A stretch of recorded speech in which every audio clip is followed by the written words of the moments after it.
Hello guys, स्वागत है मेरे यूट्यूब चैनल पर। आप सुन रहे हैं एक नॉवल एफएम की ब्रॉडकास्ट, जिसमें आर्यन द सुप्रीम स्पिरिट की कहानी चल रही है।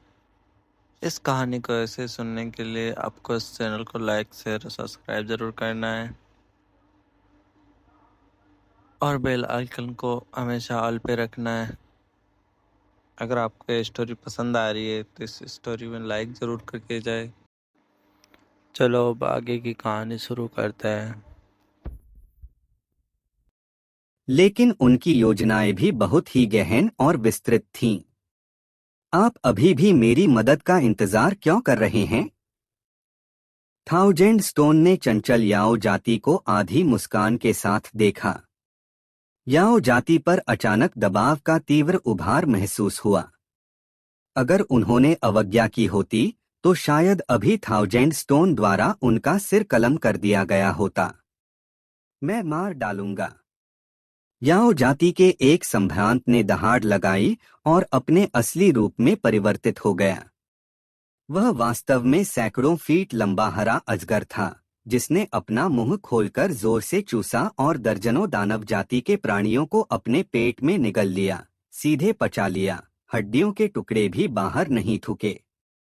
एक उदाहरण के साथ ही याओ जाति के अन्य सरदारों ने भी प्रतिरोध करना बंद कर दिया और एक एक करके अपने मूल रूप में परिवर्तित हो गए, जो विविध और भिन्न थे। कुछ ड्रैगन थे, कुछ उड़ने वाले बाघ थे, कुछ गर्जने वाली लोमड़ी थे। उन्होंने बड़ी उत्सुकता से इस दानव जाति को खा डाला, और उन दानव जाति के पास प्रतिरोध करने की कोई गुंजाइश ही नहीं थी। दानव जाति के सैकड़ों शक्तिशाली जीव घूर्णन क्षेत्र में थे।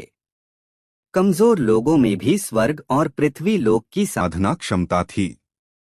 असल में अगर पूर्वी फ्लोटिंग के शिष्य उन्हें मार डालते, अगर वे अपनी जान की बाजी लगाकर भी लड़े, तो भी पूर्वी प्रवाह के शिष्यों को उन्हें मारने के लिए स्वर्ग और पृथ्वी लोक के ऊपर हजारों शिष्यों को खोना पड़ेगा।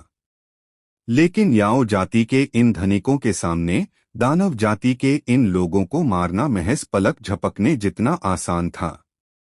क्षेत्रीय स्तर पर शक्ति का अंतर स्पष्ट था।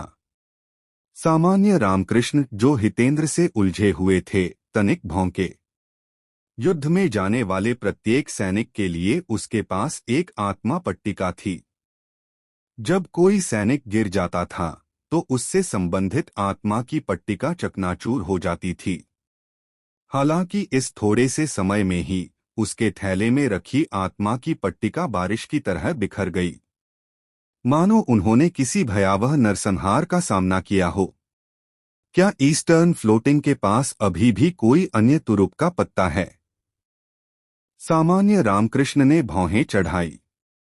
अगर वह एक प्रतिष्ठित दानव जाति का सरदार मानव जाति से मात खा जाए तो, अगर यह बात बाहर फैल गई तो उसकी प्रतिष्ठा को नुकसान होगा।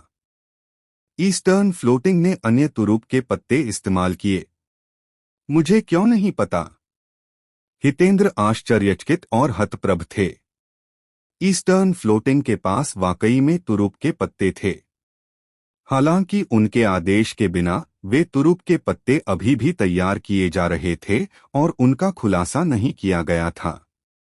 निर्णायक क्षण आने तक नहीं। उन निर्णायक दावों का किसी भी कीमत पर खुलासा नहीं किया जा सकता था। अब केवल कुछ शिष्यों की ही मृत्यु हुई थी। यह कोई दुखद घटना नहीं थी। अभी तुरुप के पत्ते इस्तेमाल करने का समय नहीं आया था। हितेंद्र के आश्चर्यचकित भाव देखकर सामान्य रामकृष्ण को एहसास हुआ। हितेंद्र को भी नहीं पता था कि उसके सैनिक कैसे मारे गए। धिक्कार है उस आदमी पर। क्या उसने आज बाहर जाने से पहले पंचांग नहीं देखा? यह तो काफी बुरा था कि हितेंद्र उनकी अपेक्षा से अधिक मजबूत थे। इसके अलावा अन्य परिस्थितियां भी उत्पन्न हो गई थीं। पूर्वी तैरते पर्वत द्वार पर तैनात सैनिक पूरी तरह से मारे गए। समूह बिना किसी बाधा के पूर्वी फ्लोटिंग के मुख्य युद्ध क्षेत्र की ओर आगे बढ़ा। यहाँ की लड़ाई सबसे क्रूर थी। जमीन क्षतविक्षत लाशों और कटे अंगों से ढकी हुई थी। मृत्यु की सघन शक्ति लगभग दम घोंट रही थी। मैं कुछ ही समय के लिए गया था और पूर्वी फ्लोटिंग में कम से कम 10,000 लोग मारे गए हैं। यह विनाशकारी युद्ध सचमुच क्रूर है। बस फर्क इतना है कि दानव जाति के कम लोग मरे हैं और मानव जाति के ज्यादा लोग मरे हैं। पूर्वी फ्लोटिंग शायद धीरे धीरे पतन की ओर बढ़ रहा है। आर्यन ने मन ही मन कुछ बुदबुदाया। ये शब्द उन्होंने यूं ही नहीं कहे थे। थाउजेंड स्टोन ने यह सुना और महसूस किया कि आर्यन की बातें काफी तर्कसंगत थीं। इस युद्ध में किसी की भी जीत अच्छी नहीं थी।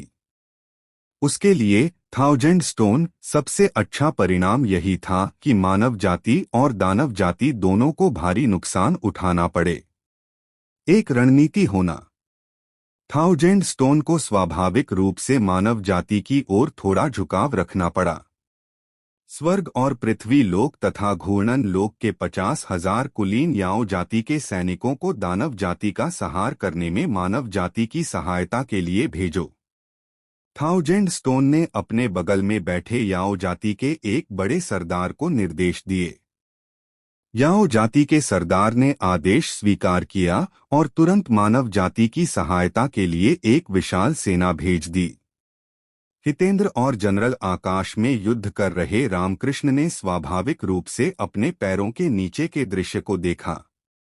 इसे नजरअंदाज करना नामुमकिन था, क्योंकि न तो थाउजेंड स्टोन और न ही उसके बगल में बैठे याओ जाति के सरदारों ने अपनी ऊर्जा छिपाई थी। उनकी ऊर्जा और रक्त अग्नि के समान थे, जिन्हें अनदेखा करना असंभव था। विशेष रूप से थाउजेंड स्टोन, जो एक शिखर संप्रदाय गुरु स्तर का अस्तित्व था। यह एक महत्वपूर्ण शख्सियत थी जो युद्ध की पूरी दिशा को प्रभावित करने में सक्षम थी। क्या 50,000 कुलीन याओ जाति के सैनिकों को दानव जाति का संहार करने के लिए जुटाया जाए?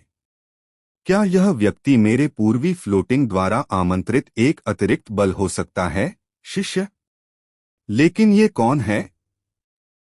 मैंने इसे पहले कभी क्यों नहीं देखा? कितना अजीब चेहरा है, ऐसा नहीं होना चाहिए। हितेंद्र ने थोड़ा सा भौहें सिकोड़ लीं। 9 स्वर्गों का लोक स्वयं बहुत बड़ा नहीं था। बहुत कम ही ऐसे शक्तिशाली व्यक्ति थे जो संप्रदाय प्रमुख स्तर तक पहुंच सकते थे। उनमें से प्रत्येक या तो किसी संप्रदाय का प्रमुख था या एक शक्तिशाली व्यक्ति था जो किसी एक पक्ष पर प्रभुत्व रखता था। थाउजेंड स्टोन जैसा अनजान व्यक्ति मानो किसी चट्टान से अचानक प्रकट हो गया हो। सामान्य रामकृष्ण का चेहरा और भी गहरा हो गया। इस व्यक्ति ने हरकत करते ही तुरंत दानव जाति को निशाना क्यों बनाया? आप कौन हैं? क्या आपको बल प्रयोग करने से पहले मर्यादित व्यवहार का पालन करना नहीं आता? ऐसा लगता है कि हमारी दानव जाति ने आपको नाराज नहीं किया है। रामकृष्ण का आक्रोश गहरा था।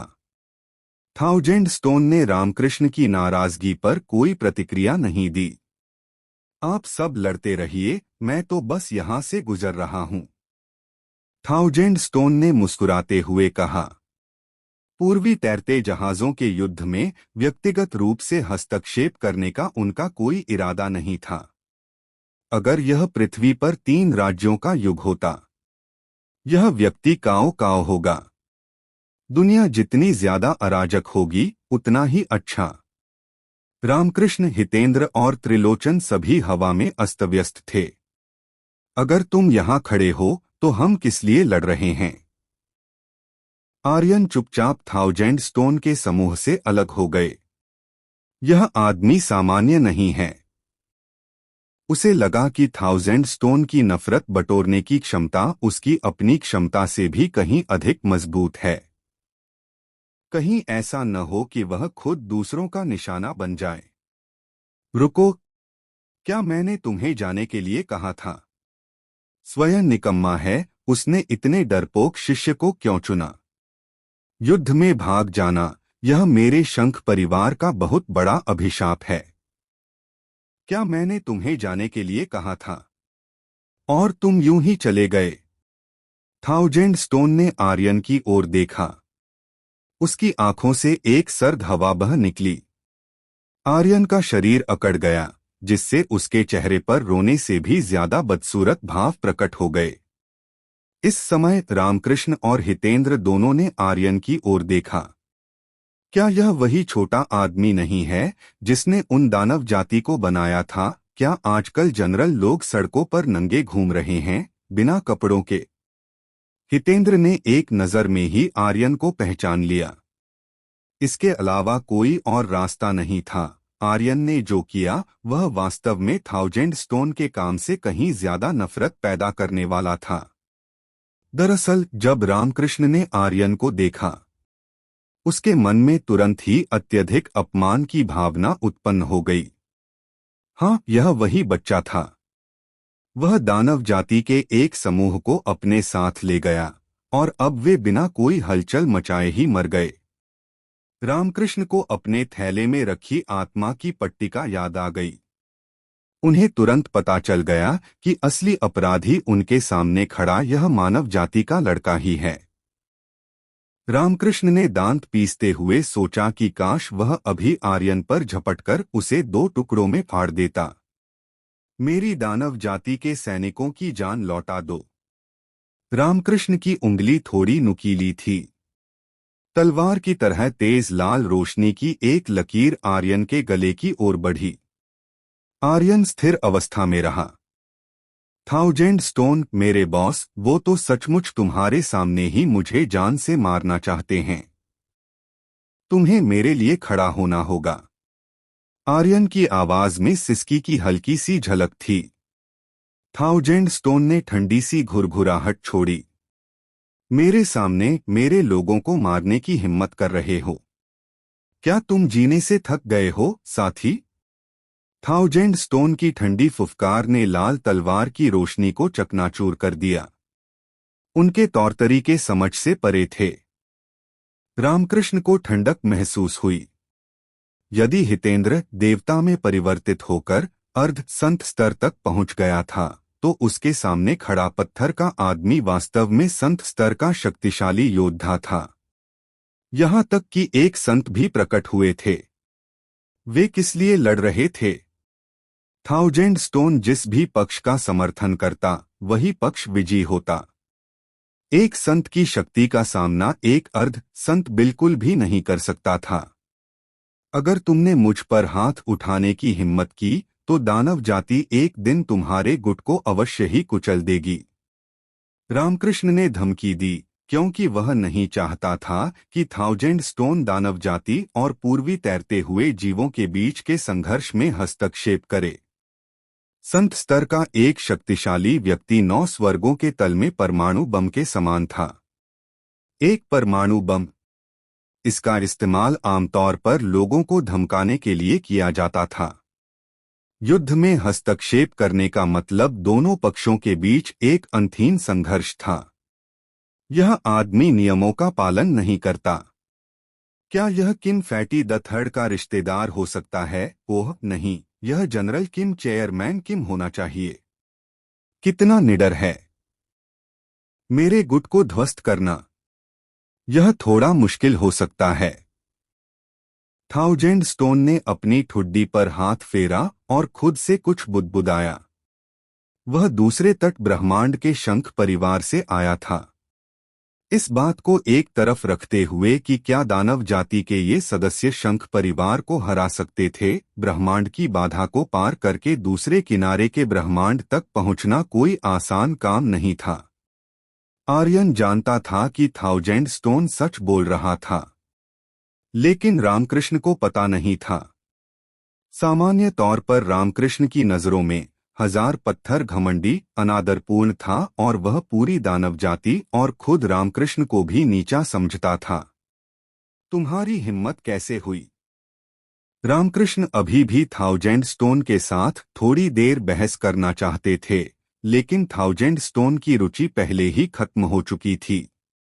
उनका लक्ष्य भौतिक शरीर था। अगर तुम उसकी वजह से लड़ना बंद कर दो तो उसे कौन सा शरीर मिलेगा? एक चटक की आवाज के साथ 1000 स्टोन की हथेली बिजली की तरह चली और जनरल को जोरदार थप्पड़ मारा। मुख पर रामकृष्ण, तुम अच्छा लड़ो। 1000 स्टोन के थप्पड़ से रामकृष्ण स्तब्ध रह गए थे। उसका दिमाग पूरी तरह से सुन्न हो गया था और उसे यह भी नहीं पता था कि उत्तर दिशा कहाँ है। आर्यन ने रामकृष्ण को दयनीय भाव से देखा। इस आदमी ने 1000 स्टोन को छोड़कर बाकी सभी को धमकी दी। आर्यन समझ गया था कि 1000 स्टोन पूरी तरह से बेफिक्र किस्म का इंसान है। 9 स्वर्ग लोक में आकर उसने खुद को पूरी तरह से आजाद कर लिया था। अगर उसे कोई नापसंद होता तो वह उसे पीट पीट कर रख देता। अधिक से अधिक अगर कोई शक्तिशाली व्यक्ति आता तो वह बस भाग जाता। अगर वह जाना चाहता तो उसे कोई रोक नहीं सकता था। एक साधक को सीधे अपने हृदय में देखना चाहिए। भय, प्रसन्नता, चिंता, उदासी आदि जैसी भावनाओं को अपने मन पर हावी न होने दें। 1000 स्टोन आर्यन को सलाह दे रहा था, उसे अपने अंतर्ज्ञान के अनुसार कार्य करने के लिए कह रहा था। आर्यन ने सीधे अपने दिल में भी देखा। मेरे दिल की सच्ची इच्छा क्या है? अरे बाप रे! धन की तलाश में? आर्यन पूरी तरह से अचंभित था। बाकी सभी लोगों की सच्ची इच्छाएं इतनी भव्य क्यों थीं, लेकिन उसकी इच्छा इतनी गुप्त क्यों थी? रामकृष्ण को बहुत गुस्सा आया और पिटाई से उसका दम घुट रहा था। लेकिन 1000 स्टोन के अहंकारी स्वभाव के कारण वह जल्दबाजी में कोई कदम उठाने से हिचकिचा रहा था। एक पल का धैर्य मन को शांति प्रदान करता है। एक कदम पीछे हटने पर विशाल आकाश खुल जाता है। रामकृष्ण ने खुद को जबरदस्ती जहरीली सकारात्मकता की भारी खुराक पिलाई। उसकी मुट्ठियां इतनी कसकर भींची हुई थीं कि उसकी उंगलियों के जोड़ सफेद पड़ गए थे। मैं सहन कर लूंगा, मैं फिर से सहन कर लूंगा। रामकृष्ण मन ही मन मंत्रोच्चार कर रहे थे। हितेंद्र बहुत खुश हुए। एक अतिरिक्त संत स्तरीय शक्तिशाली खिलाड़ी की बदौलत ईस्टर्न फ्लोटिंग को बचा लिया गया। दानव जाति ने पूर्वी तैरते क्षेत्र पर आक्रमण करने का साहस क्यों किया? पहला कारण यह था कि पूर्वी तैरता क्षेत्र शक्तिशाली होता जा रहा था और दानव जाति को अपना नियंत्रण खोने का डर था। दूसरा कारण यह था कि पूर्वी क्षेत्र के संत बूढ़े और दुर्बल थे और उनका समय लगभग समाप्त हो चुका था। यदि पूर्वी फ्लोटिंग का संत अभी भी अपने चरम पर होता और कोई संत उसकी देखरेख कर रहा होता तो पूर्वी फ्लोटिंग में घास के एक तिनके या पेड़ को छूने की हिम्मत कौन करता? हितेंद्र का हृदय भावनाओं से भर गया। इसी बीच 1000 स्टोन आसमान में उड़ती हुई अनगिनत कठपुतलियों को देख रहा था। वे अमर थे। वे मरते और पुनर्जन्म लेते, जन्म लेते और फिर मर जाते। 1000 स्टोन तुरंत ही इन सिद्धांतों के पीछे छिपी बातों को लेकर उत्सुक और इच्छुक हो गया। उसने हाथ हिलाया।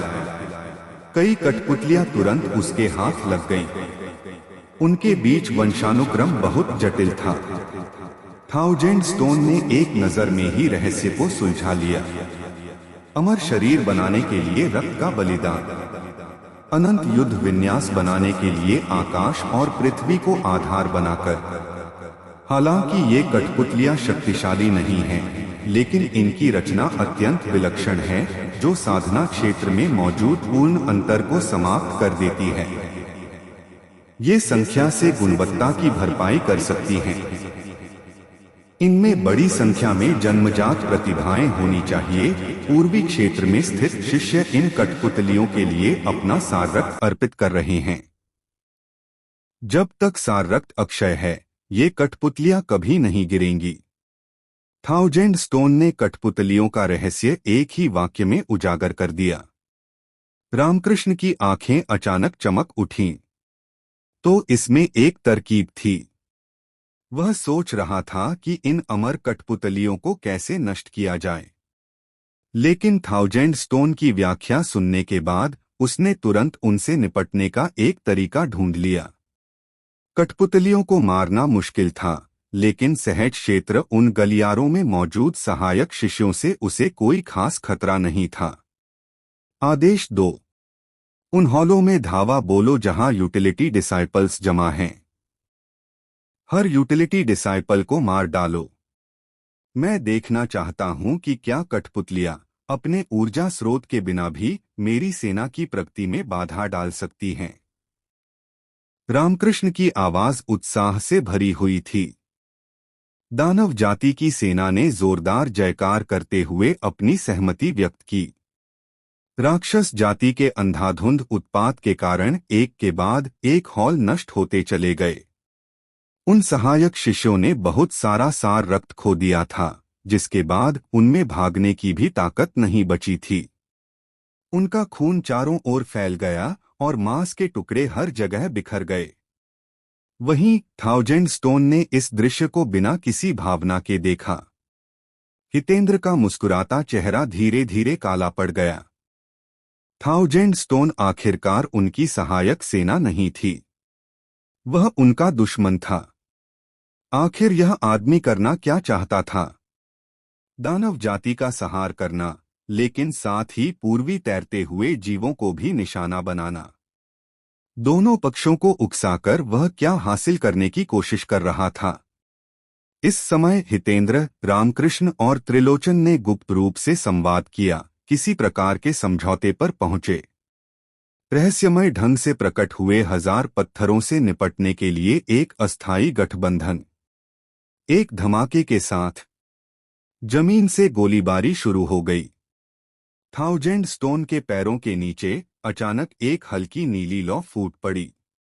यह एक गुप्त कला थी जिसे हितेंद्र ने देवता बनने के बाद ही समझा था, विश्वास की शक्ति की अग्नि। असीम आस्था की शक्ति का उपयोग करते हुए ज्वालाओं को सघन बनाकर सब कुछ जलाकर राख कर देना।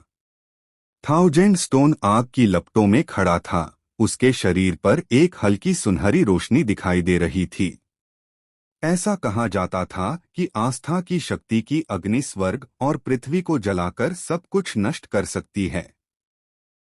लेकिन थाउजेंड स्टोन पर आग का कोई असर नहीं हुआ। क्या अब तक तुम्हें समझ नहीं आया? अलग अलग क्षेत्र स्वर्ग और पृथ्वी की अलग अलग समझ पैदा करते हैं। हालांकि तुम आस्था की शक्ति को आत्मसात करके देवता बन जाते हो, तुम्हारी युद्ध शक्ति एक कमजोर संत के बराबर है। लेकिन तुम हमेशा बाहरी शक्तियों पर निर्भर रहते हो। संसार को समझने के मामले में तुम अभी भी संप्रदाय प्रमुख स्तर पर हो। मैं अलग हूँ, स्वर्ग और पृथ्वी की मेरी समझ बहुत पहले ही संत स्तर तक पहुंच चुकी है। इस पत्थर के शरीर की बाधा के कारण ही मैं स्वर्ग और पृथ्वी का ज्ञान प्राप्त करने और दांव फल प्राप्त करने में असमर्थ रहा हूँ। थाउजेंड स्टोन शांतिपूर्वक आस्था की शक्ति की अग्नि से बाहर निकल गया। उनकी आंखें अविश्वसनीय रूप से स्पष्ट थीं, मानो उनमें असीम ज्ञान समाहित हो। आर्यन देख सकता था कि यद्यपि सुनहरी रोशनी की यह परत पतली और धुंधली प्रतीत होती थी, लेकिन इसका सार असंख्य नियम खंडों से बना था, जो आपस में गुंथे और जुड़े हुए थे। ये व्यवस्था की ऐसी कड़ियां थीं, जो सार रूप में साधारण एकल नियमों से कहीं आगे निकल चुकी थीं। साधारण संत भी नियमों के अनुप्रयोग में 1000 पत्थर के स्तर तक नहीं पहुंच सकते। यह थाउजेंड स्टोन वाकई असाधारण था। आर्यन का संत स्तर की लड़ाइयों से शायद ही कभी सामना होता था। जब वे लड़ते थे तो वे आमतौर पर द्वंद्व युद्ध करने के लिए सर्वोच्च स्वर्गों में सुनसान स्थानों पर जाते थे। इस बार हितेंद्र और थाउजेंड स्टोन दोनों के पास संत स्तर की युद्ध शक्ति थी, फिर भी उनका क्षेत्र संप्रदाय प्रमुख स्तर का था। संत समझौता उन्हें रोक नहीं सका। यह एक तात्कालिक टकराव की लय थी। आर्यन ने झटपट अपने पत्थर के गुच्छे से एक छोटा सा फोल्डिंग स्टूल निकाला, अपने पैर मोड़े और खुशी खुशी शो देखने लगा। आर्यन के इस रुख ने याओ जाति के अभिजात वर्ग को स्तब्ध कर दिया। भाई, यहाँ 2 संत स्तर के दिग्गज आपस में लड़ रहे हैं और तुम तरबूज के बीज खाकर तमाशा देख रहे हो। क्या यह वाकई उचित है? आपका दिल कितना बड़ा है? चाहे जो भी बच जाए, वे तुम्हें नहीं छोड़ेंगे। किसी संत का अपमान करना एक बड़ा अपराध था। एक शीर्ष संप्रदाय के गुरु स्तर के शक्तिशाली व्यक्ति का अपमान करना भी एक गंभीर अपराध था। हालांकि इस समय न तो थाउजेंड स्टोन और न ही हितेंद्र के पास आर्यन पर ध्यान देने का समय था। यहाँ तक कि दो दानव जातियां भी सेनापति रामकृष्ण और त्रिलोचन धीरे धीरे हजार पत्थरों के पक्ष में हो गए। वे समझ गए थे कि अगर होंठ नहीं रहे तो दांत ठंडे पड़ जाएंगे। अगर थाउजेंड स्टोन हितेंद्र को मार डालते तो वे भी जीवित नहीं बचते। एक पत्थर के आदमी को भौतिक शरीर बनाने के लिए यथासंभव अधिक से अधिक सार रक्त की आवश्यकता थी। शिखर संप्रदाय के गुरु स्तर के व्यक्ति का सार रक्त एक उत्कृष्ट आधार सामग्री था। मैं एक आत्मिक पत्थर से शर्त लगा सकता हूं कि थाउजेंड स्टोन निश्चित रूप से हितेंद्र, रामकृष्ण और त्रिलोचन को नष्ट कर देगा। इस समय तक बाकी सभी लोग तनावग्रस्त दिख रहे थे और परिणाम की प्रतीक्षा कर रहे थे। केवल आर्यन के विचार ही अब भी अनिश्चित थे। उसने तो सट्टेबाजी का एक पूल खोलने का भी साहस कर लिया था। आर्यन, तुम हद पार कर रहे हो। पूर्वी फ्लोटिंग संप्रदाय के शिष्य होकर तुम संप्रदाय के गुरु को इस तरह कैसे शाप दे सकते हो? एक बूढ़ा आदमी कूदकर बाहर आया और आर्यन पर जमकर आरोप लगाने लगा। एक धमाके के साथ भालू याओ ने अपना पंजा घुमाया और बूढ़े आदमी को एक तरफ धकेल दिया। बूढ़े आदमी का गाल सूजा हुआ था, एक तरफ का हिस्सा ऊपर उठा हुआ था। अरे दरिंदे, तुम्हारी हिम्मत कैसे हुई मुझे मारने की? मैं तुमसे जान की बाजी लगाकर लड़ूंगा। बूढ़े आदमी के हाथ में एक झाड़ू थी, उसका हाथ कांप रहा था।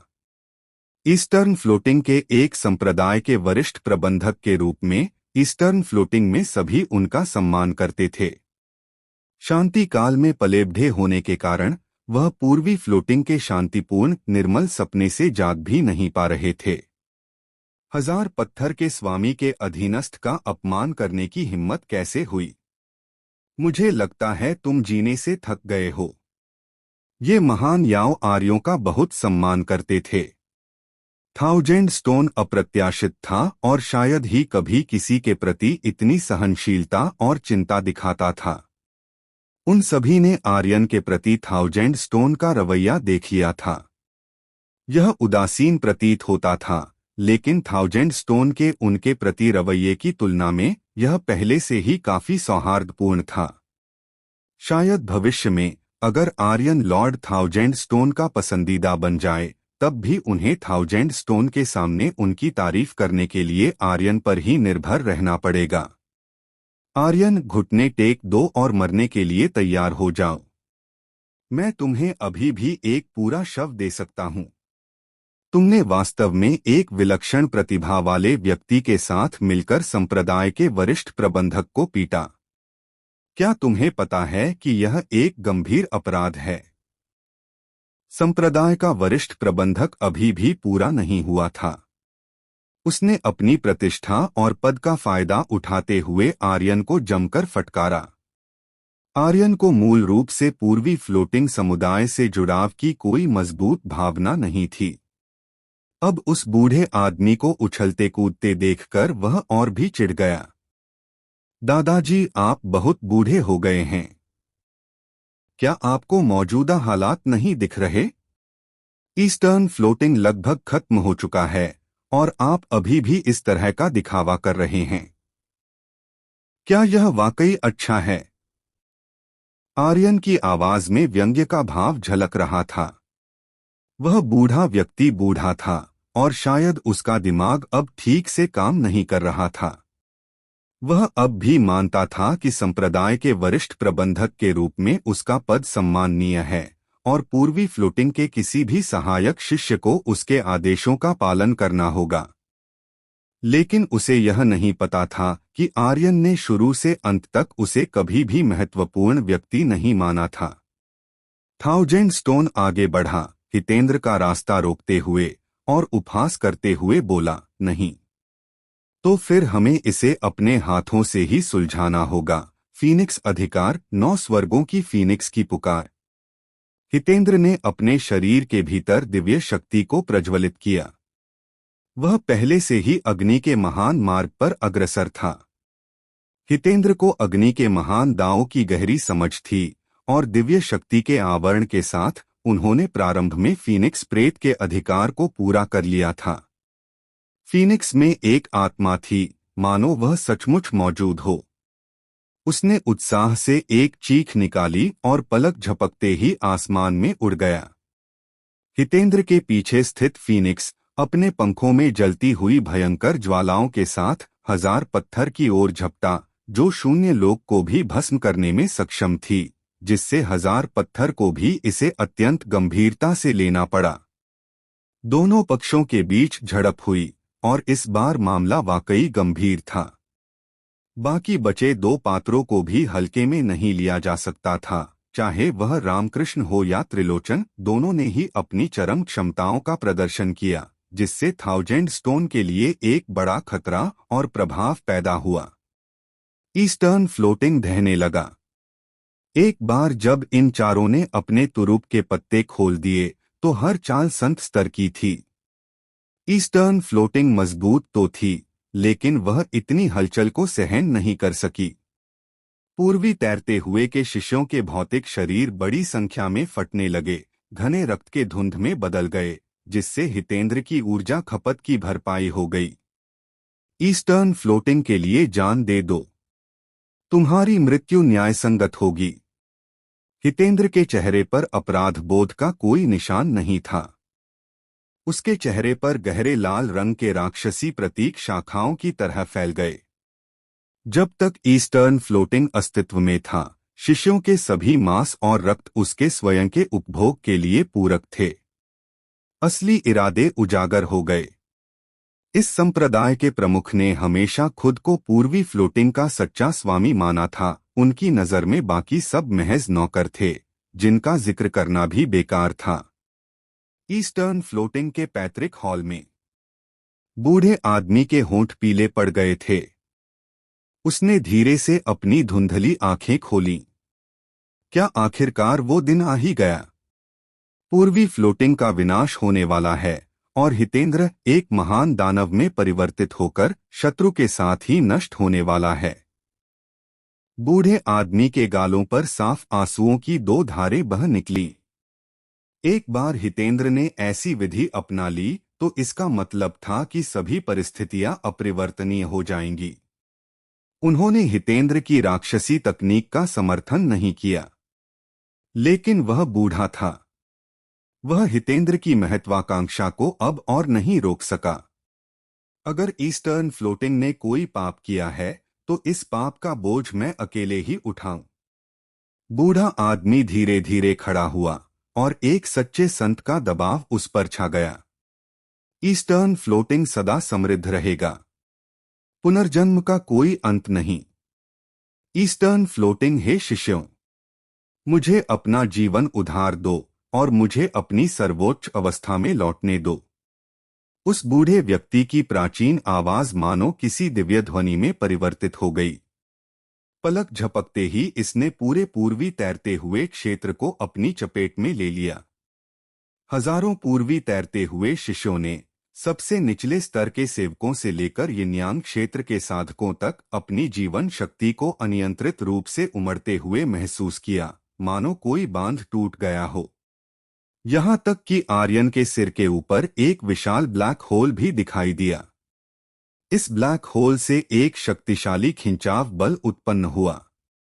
ऐसा लग रहा था मानो वह सब कुछ निगलने में सक्षम हो। आर्यन को महसूस हो रहा था कि उसकी आत्मा किसी भी क्षण उससे छीन ली जा सकती है। यह बूढ़ा आदमी हितेंद्र से भी ज्यादा अतिवादी था। हित ने पूर्वी तैरते हुए लोगों की जीवन शक्ति और मांस को अधिकतम अवशोषित किया। शिष्य अपनी आत्माओं को पुनर्जन्म के लिए जाने देते हैं, लेकिन इस बूढ़े व्यक्ति ने भौतिक शरीर और आत्मा दोनों को एक साथ आत्मसात कर लिया, जिससे एक गुप्त तकनीक सक्रिय हो गई और उसने अस्थायी रूप से अपनी चरम शक्ति प्राप्त कर ली। तुम सब भ्रम में हो, पूरी तरह से भ्रम में। 1000 साल पुराना पूर्वी प्रवाह वास्तव में एक बहुत बड़ा धोखा था। तुम दानव जाति से भी ज्यादा दुष्ट शैतान हो। आर्यन के पूरे शरीर में ठंडक सी दौड़ गई। उन्हें इन दोनों के इतने दुष्ट होने की उम्मीद नहीं थी। मृत्यु तो केवल एक और पुनर्जन्म की शुरुआत थी। यदि दानव जाति पूर्वी तैरते हुए के शिष्यों का नरसंहार भी कर दे तो भी उनकी आत्माएं पुनर्जन्म लेकर पाताल लोक में पुनर्जन्म के लिए प्रवेश करेंगी।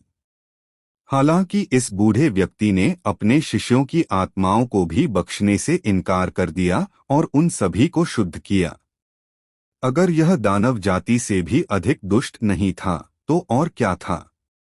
बूढ़ा व्यक्ति धीरे धीरे खड़ा हुआ। उसका मुरझाया हुआ शरीर धीरे धीरे फूलने लगा। उन्होंने ईस्टर्न फ्लोटिंग के लिए अपनी जान दी और वे एक सम्मानजनक मृत्यु मरे। जब तक हम दोनों यहाँ हैं, ईस्टर्न फ्लोटिंग कायम रहेगा। अगर हम दोनों का पतन हो गया तो ईस्टर्न फ्लोटिंग सचमुच समाप्त हो जाएगा। बूढ़े आदमी की आवाज ठंडी थी, उसमें मानवीय भावनाओं का कोई अंश नहीं था। शरीर और रक्त की शक्ति अभी भी पर्याप्त नहीं है। मैं मूल रूप से गुप्त कला का अभ्यास करने से पहले 300 साल और इंतजार करना चाहता था। तब तक हितेंद्र और मैं दोनों संत बन चुके होंगे और हम एक देवता के रूप में अवतार लेने के लिए आस्था एकत्रित कर चुके होंगे। स्वर्ग और पृथ्वी के बीच चलते हुए कौन हमारे मार्ग में बाधा डालने का साहस करेगा? दानव जाति का क्या महत्व है? उस बूढ़े आदमी की आवाज स्वर्ग और पृथ्वी के बीच गूंज उठी। उसके भीतर करुणा और क्रूरता, दिव्यता और राक्षसी तकनीक दोनों मौजूद थीं। यह एक विरोधाभासी मिश्रण था। आर्यन की समझ में यह मानसिक टूटने के कगार के बेहद करीब था। हाँ हाँ हाँ हाँ। पूर्वी तैरता हुआ, यह जगह हजारों किलोमीटर के दायरे में जहां अनगिनत मानव जाति के सदस्य एकत्रित होते हैं, वास्तव में एक सच्चा दानव भट्ठा है। पूरा पूर्वी तैरता हुआ आपकी नजरों में शिष्य तो बस भूसे के समान हैं, जो परिपक्व होने पर कटाई के लिए तैयार होते हैं। पूर्वी प्रवाह के यिनयान क्षेत्र में एक बुजुर्ग व्यक्ति हंस पड़ा। उसकी आंखों में आंसू भर आए। उसने अपने सिर के ऊपर स्थित ब्लैक होल के खिंचाव बल का विरोध किया और अत्यधिक निराशा और दुख के साथ हंसने लगा। वे 1000 वर्षों से किस चीज की रक्षा कर रहे थे? क्या यह पूर्वी फ्लोटिंग की महिमा थी, जो मानव जाति के लिए एक शरण स्थल था, या इन दो असीम महत्वाकांक्षी व्यक्तियों का लालच और इच्छाएं थीं? जब यह दृश्य सामने आया तो रामकृष्ण और त्रिलोचन को भी ठेस पहुंची। यह किस तरह की जगह थी?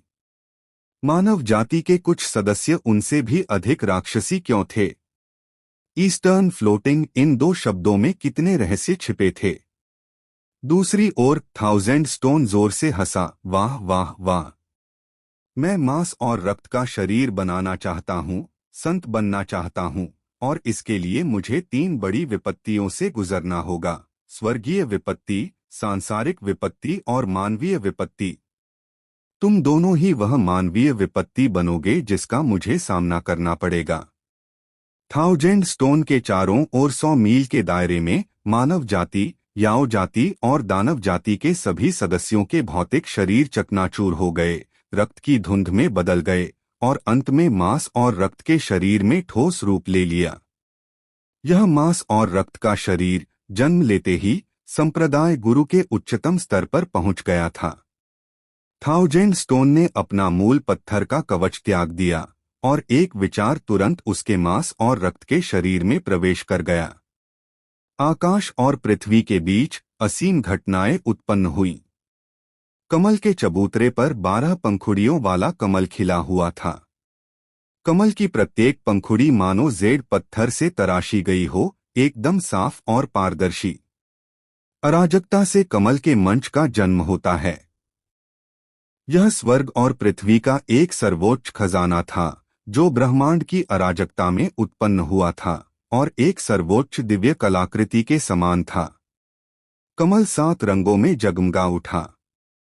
12 पंखुड़ियों वाला कमल का चबूतरा स्वर्ग और पृथ्वी के बीच सबसे सर्वोच्च और पवित्र घटना है। साधारण प्राणी संत बनकर ऐसी घटना को जन्म नहीं दे सकते। पूर्वी फ्लोटिंग का बूढ़ा आदमी मन ही मन चौंक गया। उसने खुद से बुदबुदाया।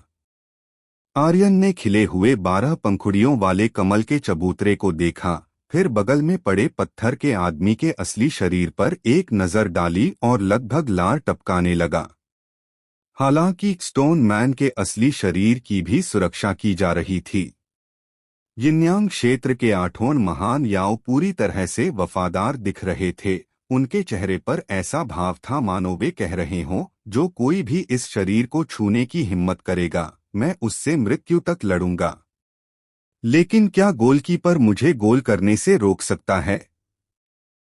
तुम्हारे पास अपनी चालाक योजनाएं हैं, मेरे पास उनसे बचने के तरीके हैं। आर्यन को कार्रवाई करने की कोई जल्दी नहीं थी। हालांकि 1000 स्टोन की लोकप्रियता भयावह थी, लेकिन क्षमता का मतलब युद्ध शक्ति नहीं था। जल्द ही स्वर्गिक विपत्ति आने वाली है। असंख्य लोगों की इच्छा उस पत्थर के आदमी के असली रूप को जान लेगी। उस समय स्वर्गीय संकट व्यापक होगा, जो स्वर्गीय दाओं की इच्छा से ओतप्रोत होगा। 1000 पत्थर भले ही शक्तिशाली हो, 9 स्वर्ग लोक के दिव्य मार्ग की इच्छा का सामना करते हुए भी वह इस संत को आसानी से पार नहीं कर सकता था। विपत्ति। वास्तव में 12 पंखुड़ियों वाले कमल के चबूतरे का वह प्रेत धीरे धीरे लुप्त हो गया। उसके स्थान पर काले बादल आकाश में छा गए। स्वर्गीय संकट का माहौल बेहद घना था। संत, विपत्ति आ पड़ी है, सब कुछ नष्ट हो जाएगा। भय से बूढ़े व्यक्ति का चेहरा पीला पड़ गया। वह पीछे हट गया, क्योंकि वह 1000 स्टोन के कष्टों से उबरने के बाद उसके सबसे कमजोर क्षण का इंतजार करना चाहता था, ताकि उस पर हमला कर सके। उसी समय हितेंद्र, त्रिलोचन और रामकृष्ण ने एक ही विकल्प चुना। स्वर्गीय संकट ने स्वर्गीय दाओं की महिमा, संपूर्ण 9 स्वर्गों के तल की इच्छा का प्रतिनिधित्व किया। यद्यपि 9 स्वर्ग टूट चुके थे और संसार पतन की ओर अग्रसर था। एक दुबला-पतला ऊंट भी घोड़े से बड़ा होता है। इस विपत्ति की शक्ति ऐसी नहीं थी जिसे कोई साधारण संत सहन कर सके। यह 1000 पत्थर वाला तो बहुत ही अहंकारी है। इस वातावरण में कष्ट भोगना चाहता है, अकेले ही संत बनना चाहता है। संसार के सभी संतों को देखो, कष्ट भोगते समय कौन सुरक्षित वातावरण, एकांत और सुनसान जगह नहीं ढूंढता, ताकि अकेले ही दिव्य कष्ट का सामना कर सके?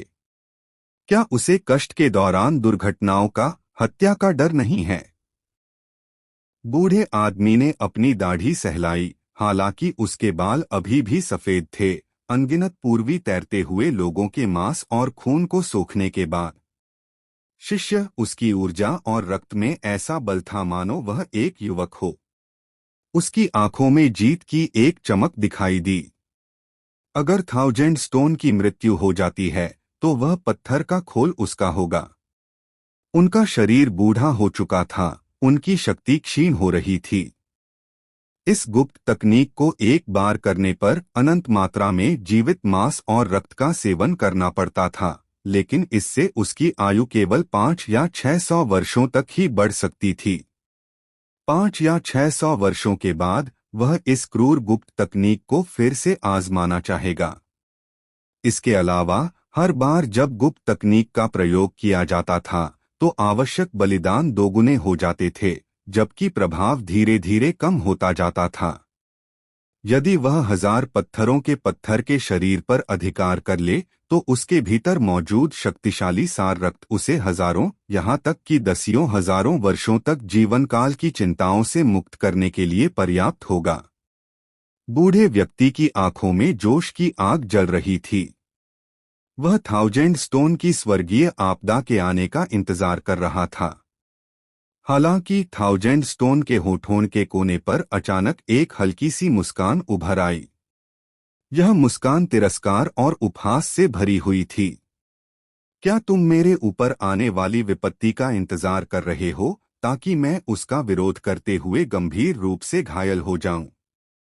थाउजेंड स्टोन ने ईस्टर्न फ्लोटिंग के बूढ़े आदमी हितेंद्र, त्रिलोचन और रामकृष्ण की ओर देखा, मानो वह उनके असली विचारों को जान सकता हो।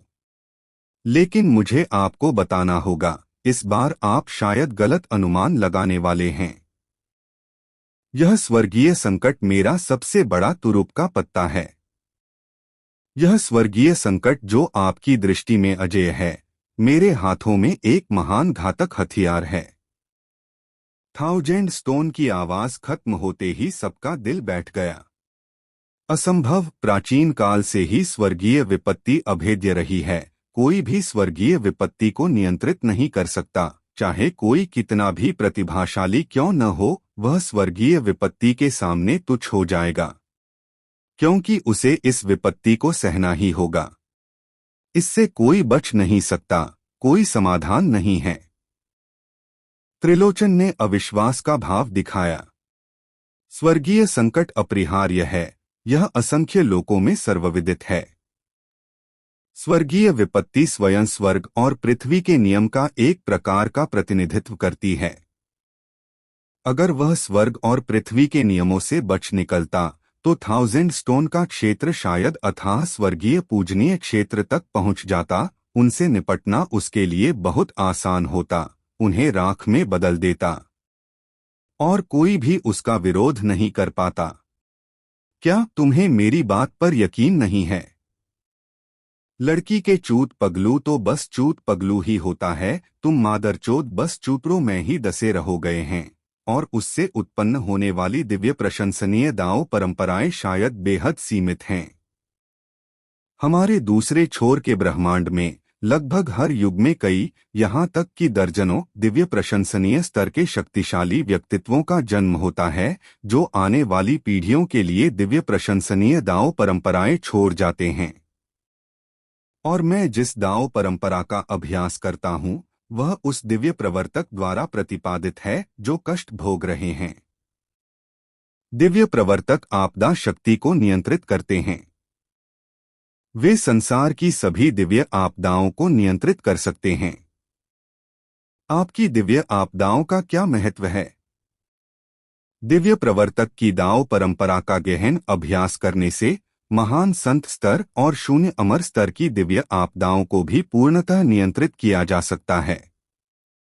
थाउजेंड स्टोन का भाव अहंकारी था। उन्हें इन मूल निवासियों के प्रति समानता और सम्मान की भावना रखना वास्तव में कठिन लगा। दुनिया, ब्रह्मांड, उनकी नजरों में ये सभी लोग तुच्छ चींटियों के समान थे। अगर वह कोई कदम उठाता है तो एक भी व्यक्ति मौत के भाग्य से नहीं बच पाएगा। स्वर्गीय विपत्ति तलवार में परिवर्तित होकर आकाश को चीर देती है। थाउजेंड स्टोन ने सीधे आकाश की ओर उंगली उठाई। गरजती हुई बिजली की आवाज लगातार गूंज रही थी। आकाश में चांदी की बिजली की लकीरें चमक उठीं, अंततः एक 300 फीट लंबी तेज तलवार में तब्दील हो गईं, जो धरती की ओर तेजी से बढ़ी।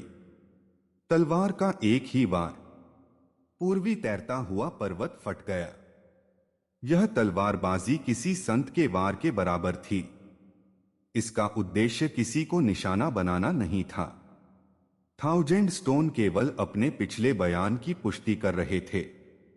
1000 वर्षों से खड़ा पूर्वी तैरता हुआ स्तंभ 1000 पत्थरों की तलवार से 2 हिस्सों में कट गया। यह एक सहस्राब्दी के बाद पूर्वी फ्लोटिंग कला के पूर्ण पतन का प्रतीक प्रतीत होता था। जो मेरे अधीन होते हैं वे समृद्ध होते हैं, जो मेरा विरोध करते हैं वे नष्ट हो जाते हैं। तुम चारों में अभी भी कुछ क्षमता है। मैं तुम्हें चुनने का मौका देता हूं, मेरे अधीन हो जाओ और अब से तुम अनंत धन और यश का आनंद लोगे। यदि तुम शत्रुता चुनते हो तो मुझे असभ्य होने के लिए दोष मत देना। इस समय हैरानी की बात यह थी कि थाउजेंड स्टोन को प्रतिभाओं को भर्ती करने की इच्छा महसूस हुई।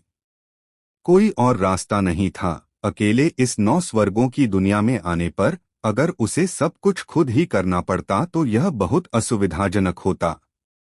यदि वह कुछ प्रतिनिधियों को अपने पक्ष में कर सके, तब थाउजेंड स्टोन की इस दुनिया में अपनी खुद की फाउंडेशन होगी। हालांकि इन चारों में से प्रत्येक अपने आप में एक शक्तिशाली देश था, वे इतनी आसानी से दूसरों के सामने कैसे झुक सकते थे? स्वर्ग और पृथ्वी के बीच कुछ नियम हैं। व्यक्ति अपनी क्षमता के अनुसार ही कार्य करता है।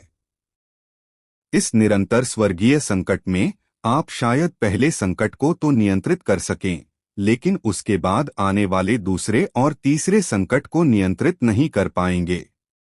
हालांकि पूर्वी क्षेत्र के उस बुजुर्ग की आंखें उम्र के कारण कमजोर हो गई थीं, लेकिन उनका दिमाग दर्पण की तरह साफ था। क्या होगा अगर वह संत होता? क्या होगा यदि वह किसी दिव्य पूज्य की गुप्त तकनीकों को नियंत्रित करता हो?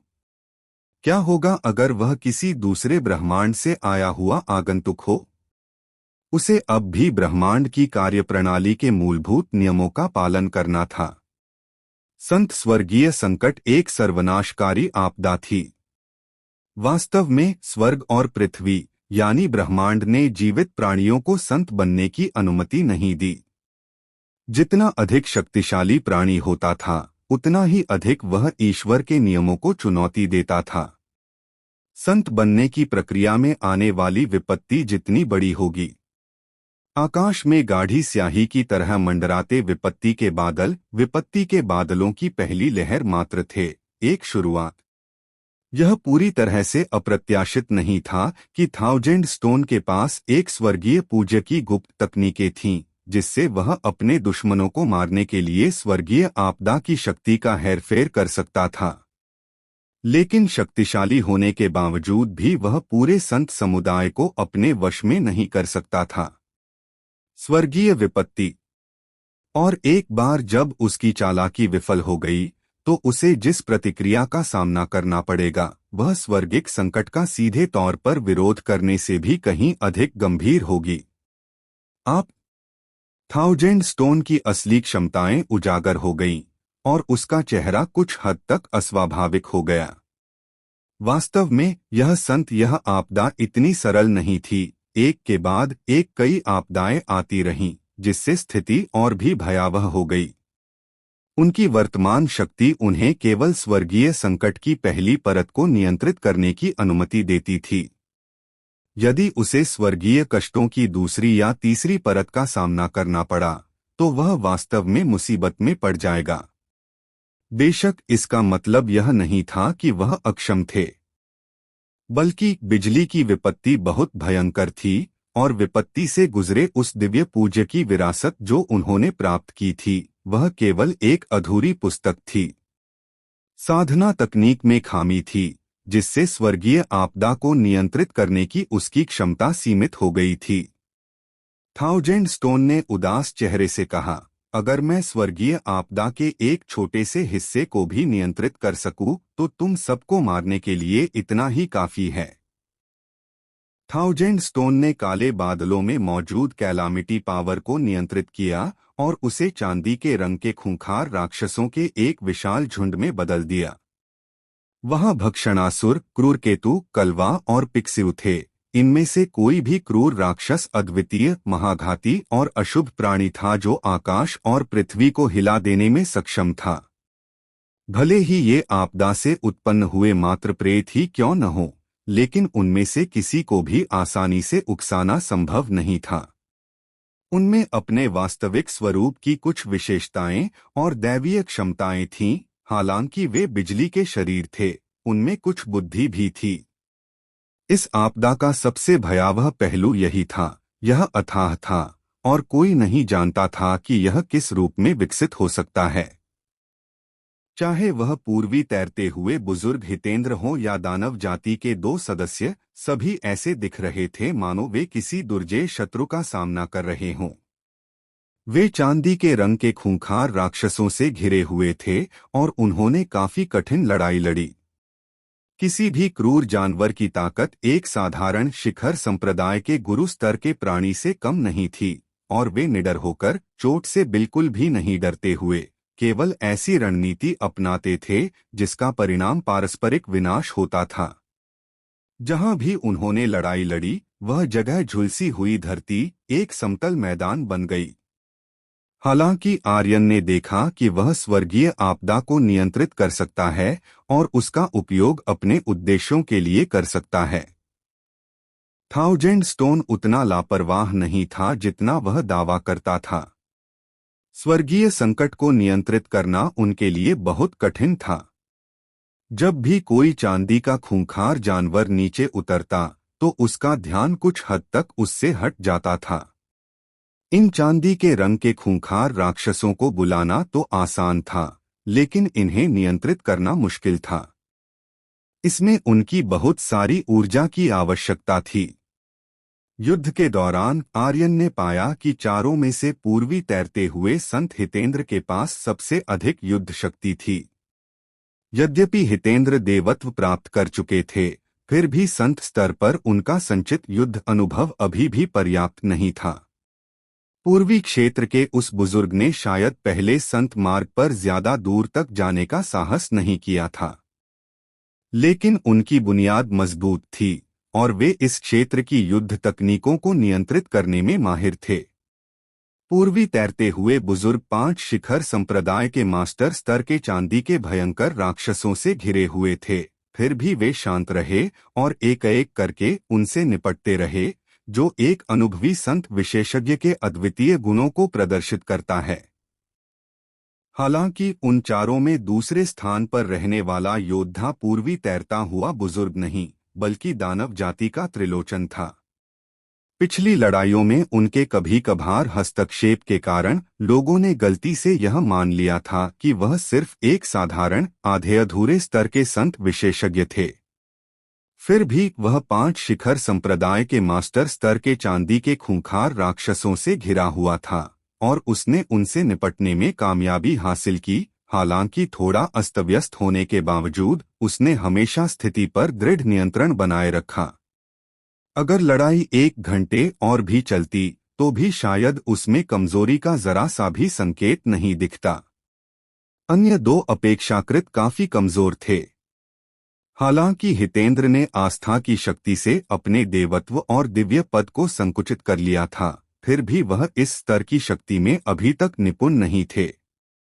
4 शिखर संप्रदाय मास्टर स्तर की घेराबंदी का सामना करते हुए क्रूर जानवर वह कुछ हाँफ रहा था। उसके माथे से पसीने की बारीक बूंदें टपक रही थीं, जिससे जमीन भीग रही थी। उसने बड़ी मुश्किल से अपना बचाव किया, मानो वह अपनी पूरी गांड का जोर लगा रहा हो। हितेंद्र की खेती में गंभीर असंतुलन था। उन्होंने आक्रमण पर बहुत अधिक ध्यान केंद्रित किया और रक्षा के अध्ययन की उपेक्षा की।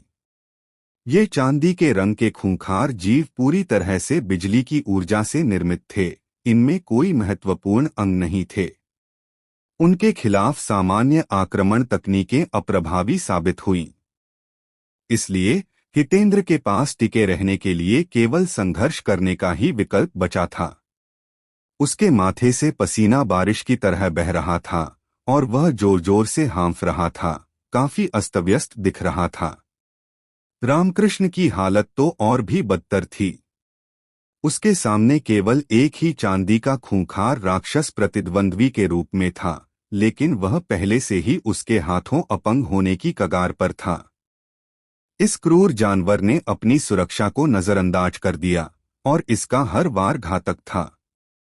जल्द ही इसने रामकृष्ण के शरीर पर अलग अलग गहराई के कई घाव छोड़ दिए। कैसा रहेगा? मेरे सामने आत्मसमर्पण कर दो, तब भी तुम्हारे बचने की थोड़ी सी उम्मीद बाकी रहेगी, वरना इन चांदी जैसे खूंखार राक्षसों के घेरे में तुम सब मारे जाओगे, बचने का एक भी मौका नहीं मिलेगा। थाउजेंड स्टोन ने उन चारों को उकसाना जारी रखा। रामकृष्ण ने बोलने की कोशिश की, लेकिन आत्मा के विभाजित होने के एक क्षण ने उनके सामने खड़े चांदी के रंग के क्रूर जानवर को अपने चौड़े खुले मुंह से उन्हें थप्पड़ मारकर दूर फेंक दिया। रामकृष्ण बेहद अस्तव्यस्त दिख रहे थे। उनके गाल बहुत ज्यादा सूजे हुए थे। उनमें विधि के अंश और दांव की चोट के अंश शामिल थे। इसे ठीक होने में कम से कम 10 या 8 साल लग सकते हैं। कभी नहीं। मेरी दानव जाति असंख्य लोगों पर राज करेगी। देरसवेर हम विश्व ब्रह्मांड से बाहर निकलेंगे और दूसरे तट ब्रह्मांड पर आक्रमण करेंगे, और दूसरे तट ब्रह्मांड के तुम्हारे प्राणी भी हमारी दानव जाति के लोहे के खुरों के नीचे झुक जाएंगे। त्रिलोचन ने अहंकार से भरे चेहरे के साथ 1000 पत्थरों से कहा। उसी समय त्रिलोचन अपना दृढ़ संकल्प दिखाना चाहता प्रतीत हो रहा था। उसने लात मारी और एक चांदी के खूंखार राक्षस को विस्फोटित कर दिया। चांदी का वह भयानक दानव एक बार फिर चांदी के प्रकाश के कणों में परिवर्तित हो गया और शून्यता में विलीन हो गया। हालांकि 1000 स्टोन के होठों पर बस एक हल्की व्यंग्यात्मक मुस्कान आ गई। सिर्फ तुम? हाँ हाँ हाँ। दूसरे छोर के ब्रह्मांड की अथाह गहराई तुम्हारी कल्पना से परे हैं। वहां तो प्रतिभावान लोग बड़ी संख्या में निकलते हैं और शक्तिशाली व्यक्ति जंगल के पेड़ों की तरह असंख्य हैं। मुझे भी दूसरे छोर के ब्रह्मांड में शक्तिशाली शत्रुओं का पीछा करने से बचने के लिए छिपकर रहना पड़ता है। तुम तो बस कुएं के मेंढक की तरह हो, आकाश की विशालता से अनभिज्ञ। अगर तुम सचमुच दूसरे छोर के ब्रह्मांड तक पहुंच जाते तो तुम्हें समझ आता कि आज तुमने जो कहा वह कितना हास्यास्पद है।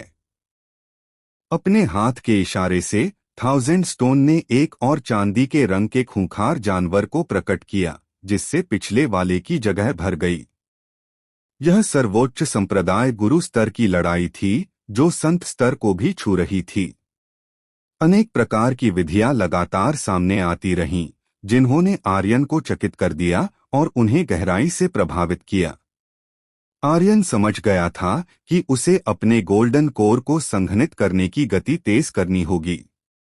असंख्य लोगों का भविष्य निरंतर युद्धों से भरा हो सकता है। अपनी वर्तमान ताकत और तरीकों के साथ वह निचले स्तर के मार्शल आर्टिस्ट नेताओं के बीच अपना काम चला सकता है। लेकिन उनकी महत्वाकांक्षा यहीं तक सीमित नहीं थी। वह उन वरिष्ठ शक्तिशाली लोगों को भी पीछे छोड़ना चाहता था जिनकी पिछली पीढ़ी अब अग्रणी थी। एक को मारने से दूसरा आ जाता है। ऐसा लगता है कि 1000 स्टोन द्वारा बुलाए जा सकने वाले चांदी के खूंखार राक्षसों की संख्या पर लगी सीमा उसकी सीमित नियंत्रण क्षमता द्वारा निर्धारित होती है, न कि उसकी बुलाने की शक्ति द्वारा। आर्यन ने 1000 स्टोन की कार्यप्रणाली के पीछे छिपी चाल को तुरंत समझ लिया। हालांकि इसके बावजूद 1000 स्टोन के हमले के तरीके अनसुलझे ही रहे। चाहे आपकी दैवीय क्षमता कितनी भी महान हो या आपकी ताकत कितनी भी अधिक हो, एक के बाद एक चांदी के रंग के खूंखार राक्षस आत्मघाती हमले करते रहते हैं। वे आपको थकाकर मौत के घाट उतार सकते हैं। इस समय रामकृष्ण में थकान के कुछ लक्षण दिखाई देने लगे थे। उनकी हरकतें शुरुआत की तुलना में स्पष्ट रूप से काफी धीमी थीं। धीमी गति का मतलब अधिक खामियां थीं। इसी क्षण एक और चांदी के रंग का खूंखार जानवर ऊपर से उड़ता हुआ आया। 1000 स्टोन के चेहरे पर आखिरकार दर्द का एक हल्का सा भाव दिखाई दिया। चांदी के उन खूंखार राक्षसों पर उसका नियंत्रण पहले ही उस अधिकतम सीमा तक पहुंच चुका था जिसे वह सहन कर सकता था। हालांकि नवगठित इस चांदी के रंग के खूंखार जानवर का हमला घातक साबित हुआ। यह एक 9 पूंछ वाली लोमड़ी थी और उसकी चांदी जैसी आंखों से एक धुंधली रहस्यमयी रोशनी निकल रही थी। अनायास ही इसकी नजर रामकृष्ण पर पड़ी। उसकी आंखें तुरंत खोखली हो गईं, उनमें किसी भी प्रकार का दिव्य प्रकाश नहीं बचा। रामकृष्ण! त्रिलोचन ने धीमी आवाज में पुकारा। उसका चेहरा चिंतित था, वह रामकृष्ण को उनकी सम्मोहित अवस्था से जगाना और उन्हें होश में लाना चाहता था। एक बार सम्मोहन में आ जाने पर जब किसी की आत्मा एक मायावी दुनिया में फंस जाती है तो भौतिक शरीर असुरक्षित हो जाता है और पूरी तरह से किसी और के काटने के लिए रखी मछली की तरह हो जाता है। तुम तो मुश्किल से अपनी रक्षा कर पाते हो, फिर भी दूसरों की चिंता करने की हिम्मत कैसे करते हो? थाउजेंड स्टोन ने ठंडी सांस ली और एक और नए चांदी के दुष्ट जानवर को बुलाया, जिससे त्रिलोचन का दबाव बढ़ गया ताकि उसे रामकृष्ण को बचाने से रोका जा सके। थाउजेंड स्टोन का चेहरा और भी पीला पड़ गया और उसकी सांसें भी थोड़ी भारी हो गईं। इतने सारे चांदी के खूंखार राक्षसों को बुलाकर, यहाँ तक कि उस दिव्य पूज्य की विरासत में मिली गुप्त तकनीकों के साथ भी, जिसने कष्टों का सामना किया था, उसने अंततः अपनी ही सीमाओं को पार कर लिया था। त्रिलोचन पर दबाव और बढ़ गया और अंततः वह इतना व्यस्त हो गया कि खुद की मदद करने की स्थिति में नहीं रहा। हितेंद्र और पूर्वी तैरते हुए बुजुर्ग को रामकृष्ण की स्थिति से बिल्कुल भी मतलब नहीं था। मूल रूप से दोनों पक्ष शत्रु थे। यदि दानव जाति पूर्वी फ्लोटिंग को नष्ट करने की इच्छा न रखती तो वे इस स्थिति तक नहीं पहुंचते। जले पर नमक न छिड़कना ही काफी था।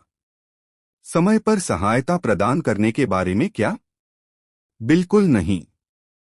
परिणाम में कोई संदेह नहीं था। चांदी के रंग के उस खूंखार जानवर का भारी पंजा ऊपर उठा हुआ था। धड़ाम से उस राक्षस का पंजा गिरा और रामकृष्ण की छाती पल भर में खोखली हो गई। एक चमकीले लाल रंग का हृदय निकाला गया। उसमें से ताजा खून तेजी से बाहर निकला। शक्तिशाली दानव जाति विशेषज्ञ रामकृष्ण का पतन हो गया था। रामकृष्ण। त्रिलोचन उन्मत्त होकर दहाड़ने लगा। उनके बीच अक्सर होने वाले झगड़ों के बावजूद उनका और रामकृष्ण का निजी रिश्ता बहुत अच्छा था।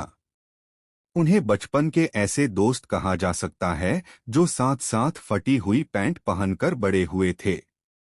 अब रामकृष्ण को अपनी आंखों के सामने गिरते हुए देखकर त्रिलोचन को लगा कि उसका हृदय विदीर्ण हो रहा है। तुमने मुझे मजबूर कर दिया। त्रिलोचन ने एक मुक्के से चांदी के एक भयंकर राक्षस को चकनाचूर कर दिया और उसके पीछे एक राक्षसी देवता का प्रेत प्रकट हुआ। राक्षसी देवता की विरासत, यही असली था। जिस क्षण वह प्रेत प्रकट हुआ, पूर्वी तैरता हुआ पर्वत, जो पहले से ही दो हिस्सों में बंटा हुआ था, कांप उठा और बड़े बड़े पत्थर लुढ़ककर नीचे आ गए। पूरा दृश्य ऐसा लग रहा था मानो दुनिया का अंत हो रहा हो। Demonic God blood line. हाँ, जैसा कि उम्मीद थी, यह मेरे लिए एक बेहतरीन संग्रहणीय वस्तु है। रामकृष्ण को घेरे हुए दो चांदी के भयंकर राक्षस मुड़े और त्रिलोचन की स्थिति की ओर झपटे। उनकी आभा राक्षसी थी और एक ही झटके में हवाएं और बादल उमड़ पड़े, अप्रत्याशित रूप से बदलने लगे।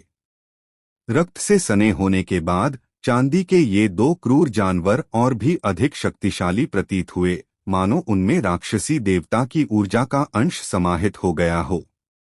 त्रिलोचन एक बार फिर कठिन और अराजक लड़ाई में फंस गया। राक्षसी देवता की शक्ति जागृत होने के बावजूद भी वह इन चांदी के रंग के क्रूर राक्षसों द्वारा बनाए गए घेरे की परतों को भेद नहीं सका। इस रक्त की सांद्रता वास्तव में काफी शुद्ध है। देखने में तो यह दानवी देवता के रक्त का अधिकतम 1000वां हिस्सा ही है। जागृति के बाद शक्ति में केवल 30 से 50% की वृद्धि होती है। आर्यन ने सिर हिलाते हुए आलोचना की। गड़गड़ाहट। काले बादल स्याही की तरह उमड़ पड़े और आकाश और पृथ्वी कांप उठे। बिजली की विपत्ति की इस परत की आपदा, बिजली की विपत्ति की दूसरी परत आने ही वाली थी। त्रिलोचन पागलों जैसी शक्ल बनाकर बोला, हा, 1000 पत्थर, तुम इस पहली परत की विपत्ति को तो नियंत्रित कर सकते हो, लेकिन मेरी समझ से इस दूसरी परत की तीव्रता पहली परत से कई गुना अधिक है। देखते हैं कि तुम इसे भी नियंत्रित कर पाते हो या नहीं। थाउजेंड स्टोन का चेहरा धीरे धीरे गंभीर हो गया और आकाश में मंडराते घने विपत्ति के बादलों को देखकर उसके दिल में एक अंतहीन भय उत्पन्न हो गया। यह उनकी अपनी भावना नहीं थी, बल्कि स्वर्गीय मार्ग के उतार चढ़ाव से उत्पन्न एक प्रभाव था। एक तरह से इसे एक प्रकार की आभा के रूप में भी समझा जा सकता है। यह दो सेनाओं के टकराव जैसा था, समान रूप से शक्तिशाली बलों की स्थिति में सबसे अधिक मूल्यवान चीज आभा थी।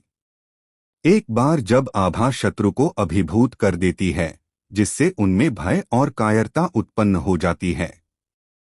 ऐसा माना जा रहा था कि आधी से ज्यादा लड़ाई तो पहले ही जीत ली गई थी, और यह स्वर्गीय विपत्ति भी इसी सिद्धांत पर आधारित थी। पहले आभा एकत्रित करें, पहले हमला करें और फिर प्रतिद्वंद्वी को अपनी कमजोरी उजागर करने दें। स्वर्गीय दाओ आभा, यह वास्तव में काफी दिलचस्प है। आर्यन को कष्ट भोगने का काफी अनुभव था।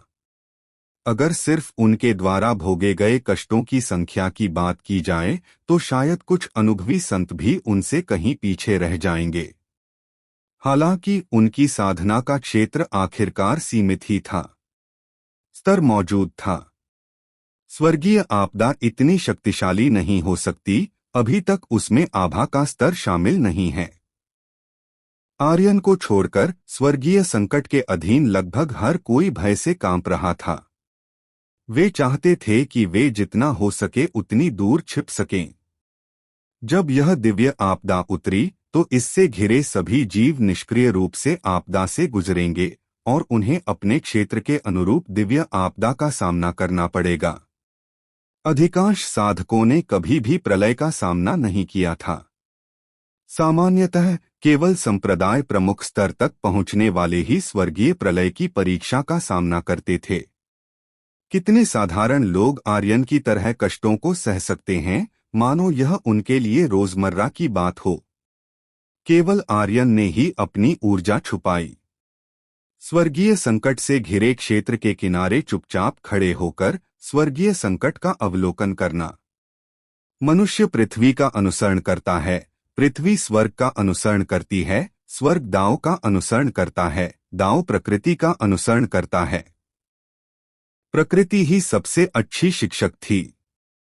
आर्यन ने स्वर्गीय दाओ की आभा का अवलोकन किया। काले बादल स्याही की तरह लुढ़क रहे थे।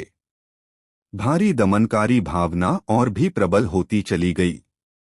इससे कुछ सहज क्षेत्र में भी समस्या उत्पन्न हुई। पूर्वी तैरता हुआ शिष्य जमीन पर घुटने टेककर बैठ गए। उनके होंठ पीले पड़ गए, वे कांप रहे थे और ऐसा लग रहा था कि वे किसी भी क्षण बेहोश हो सकते हैं। यह स्वर्गीय विपत्ति अभी तक क्यों नहीं आई है? महान याओ की आंखों में थोड़ी उलझन झलक रही थी। तुम समझते नहीं, यह तो दिव्य संकट की प्रक्रिया है। पहले शक्ति संचित करो, फिर गर्जना के साथ विस्फोट करो। यह मुक्का मारने जैसा है, पहले कोहनी, फिर मुक्का, तभी गति, शक्ति और सामर्थ्य उत्पन्न होती है। कोहनी का वार शक्ति संचित करने की प्रक्रिया है। इसे ही सबसे सरल आभा उत्पन्न करने की प्रक्रिया भी कहा जाता है। आर्यन ने महान याओ को समझाया। हालांकि महान याओ को यह बिल्कुल भी पसंद नहीं आया। वह यिनयांग स्तर का एक प्रतिष्ठित महान याओ था। वह जन्मजात स्तर के किसी व्यक्ति से कैसे हीन हो सकता था? अंतर्दृष्टि के संदर्भ में उपयोगितावादी शिष्य। याओ जाति भी मान सम्मान को महत्व देती थी। उसने व्यंग्य करते हुए कहा, तुम समझते हो। आर्यन को कोई परवाह नहीं थी। वह आकाश में लगातार घूमते हुए स्याही जैसे काले बादलों को ध्यान से देख रहा था। अचानक उन्हें एक प्रेरणा मिली। आर्यन ने एक लंबी आह भरी। मैं समझ गया।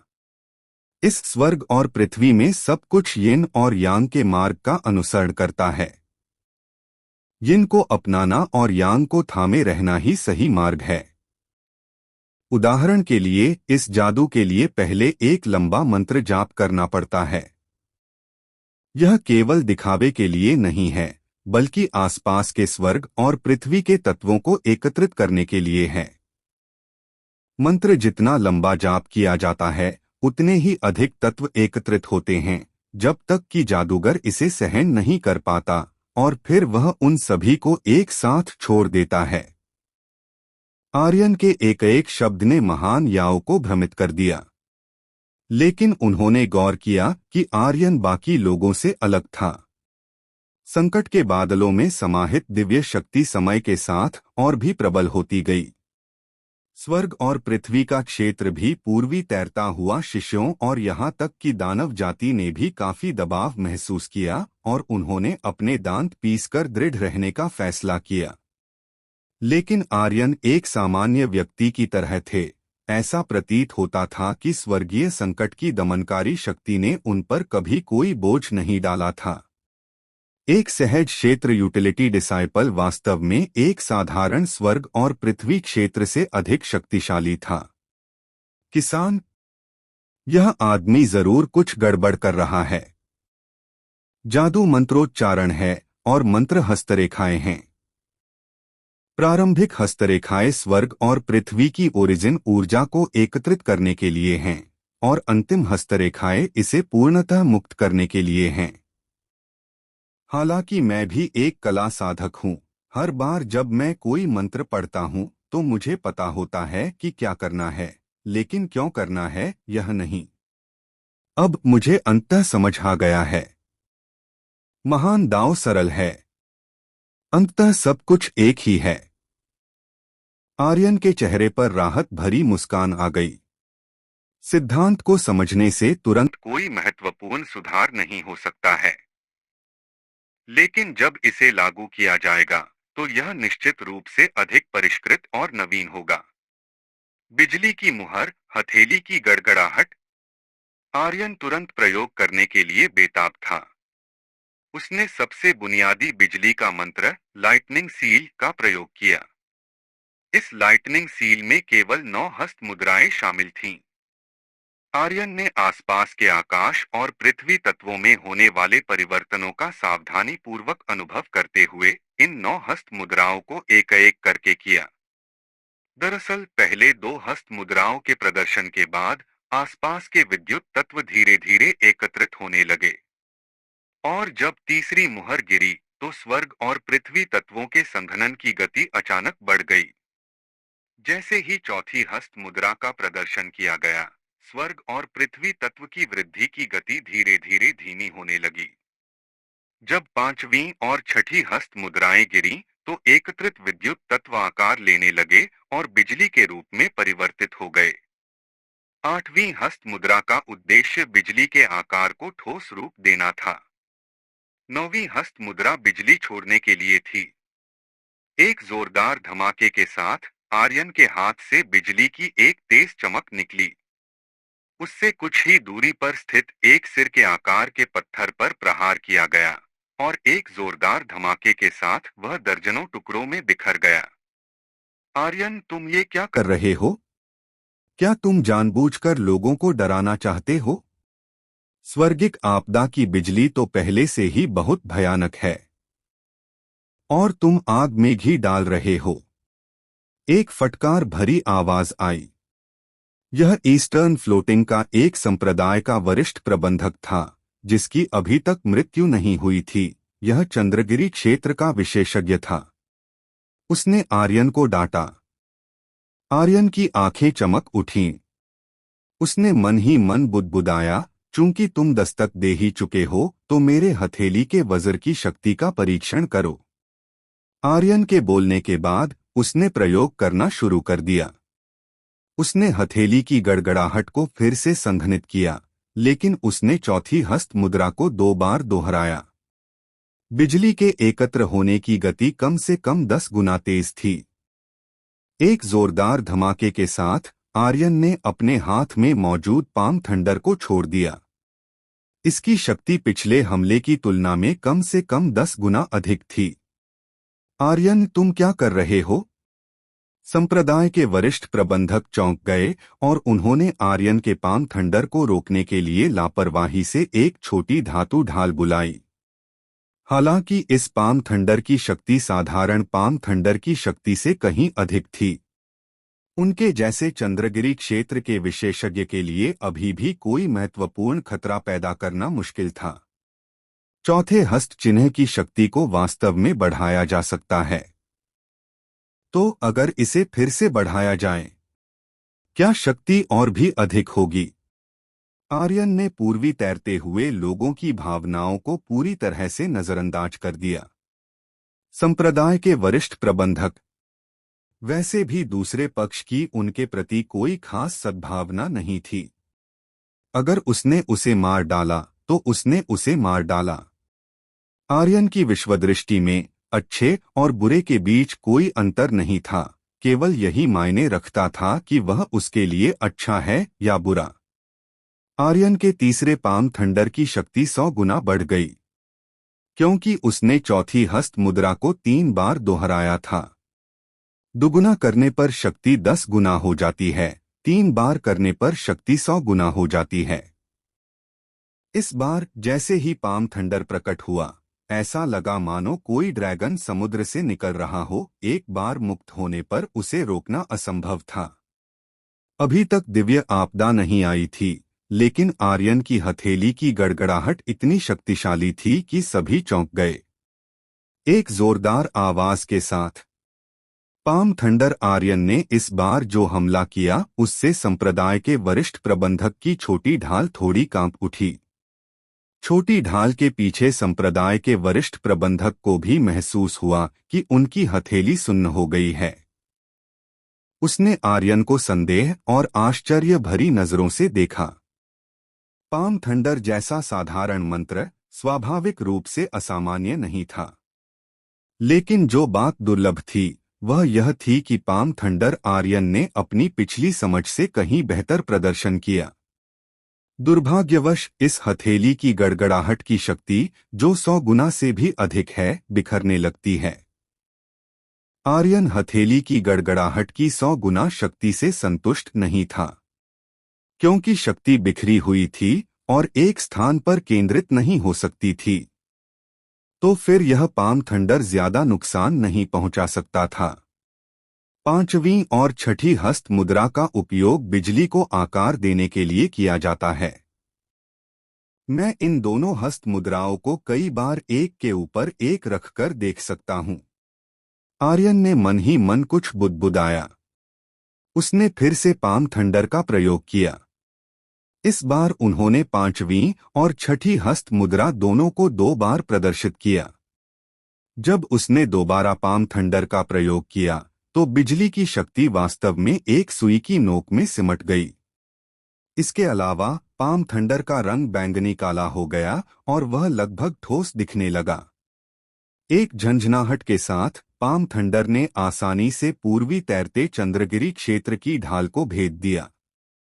संप्रदाय के वरिष्ठ प्रबंधक एक बाल जितना पतला एक छोटा गोलाकार छेद बनाते हैं।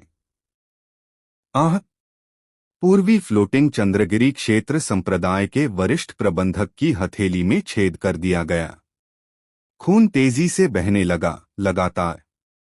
वास्तव में एक ही स्थान पर शक्ति केंद्रित करने से, भले ही उसमें मौजूद तत्वों की संख्या अपरिवर्तित रहे, शक्ति कई गुना बढ़ सकती है।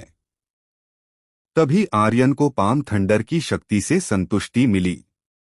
इस समय स्वर्गीय विपत्ति की दूसरी लहर अभी भी विलंबित थी, लेकिन दमनकारी शक्ति और भी भारी होती गई और कुछ सहज क्षेत्र किसान इसे सहन नहीं कर सके और बेहोश हो गए। स्वर्ग और पृथ्वी क्षेत्र किसानों को भी कष्ट सहना पड़ा। उन्होंने दांत पीसकर यातना सहन की। यहाँ तक कि चंद्रगिरी क्षेत्र के विशेषज्ञ भी कुछ हद तक प्रभावित होने लगे। केवल आर्यन ही एक अपवाद था जो स्पष्ट रूप से सहज क्षमता प्रदर्शित कर रहा था, फिर भी वह जीवंत और उछलकूद कर रहा था, हर जगह लोगों की तलाश कर रहा था ताकि वह अपने नए शोधित पाम थंडर की शक्ति का परीक्षण कर सके। इसी समय 1000 स्टोन द्वारा बुलाए गए सभी चांदी के खूंखार राक्षस भी गायब हो गए। थाउजेंड स्टोन ने अपनी शक्ति वापस ले ली। उसे संत की आपदा का प्रतिरोध करने पर ध्यान केंद्रित करने की आवश्यकता थी। उनके चेहरे पर गंभीरता थी। उन्हें इस बात की उम्मीद नहीं थी कि बार बार किए गए आकलन के बावजूद वे इस संत की आपदा की शक्ति को कम आंक रहे थे। यह दूसरी लहर ही थी और वह पहले से ही भारी दबाव महसूस कर रहा था।